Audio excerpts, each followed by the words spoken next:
ఈరోజు ఇంత వయసు వచ్చిన తెలంగాణ ప్రజలను కాపాడాలని, తెలంగాణను ఎట్టి పరిస్థితులలో ఆగం కానియద్దని నేను పోరాటం చేస్తా ఉన్నా.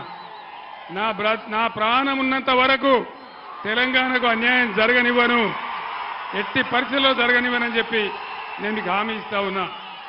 కవిత బ్రహ్మాండమైన నాయకురాలు, మచ్చలేని మనిషి, పార్లమెంట్ సభ్యురాలిగా మీ అందరి ఆదరాభిమానాలు పొంది గత 5 ఏళ్లు బ్రహ్మాండంగా పనిచేసింది. ఈసారి కూడా కవితకు అవకాశం ఇస్తే రేపు పార్లమెంట్లో ఇతర ఎంపీలతో పాటు తెలంగాణ హక్కులు కాపాడడానికి, తెలంగాణ నీళ్లు తెలంగాణ కాపాడడానికి, తెలంగాణకు నిధులు రాబట్టడానికి, తెలంగాణ అస్తిత్వాన్ని రక్షించడానికి, తెలంగాణను ముందుకు తీసుకుపోవడానికి మీ సేవకురాలిగా పనిచేస్తుంది. కాబట్టి కవితను గెలిపించాలని నేను మీ అందరినీ కూడా కోరుతా ఉన్నా. ఈ రకంగా మీరందరూ మహబూబాబాద్లో ఈరోజు ఇంత పెద్ద ఎత్తున బ్రహ్మాండంగా తరలి వచ్చినారు. ఒక ఉప్పెనలాగా మహబూబాబాద్లో నేల ఈనిందా అన్నట్టుగా మీరంతా తండుకొని వచ్చారు. మీ అందరికీ కూడా ఇంత ఆవేశపూరితంగా వచ్చిన మీ అందరికీ పేరు పేరున నేను ధన్యవాదాలు తెలియజేస్తా ఉన్నా.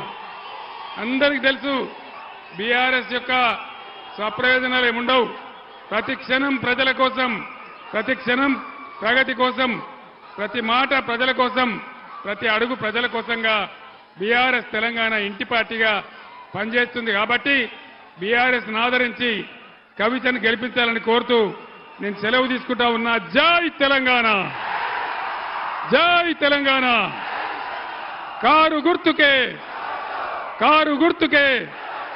జై తెలంగాణ.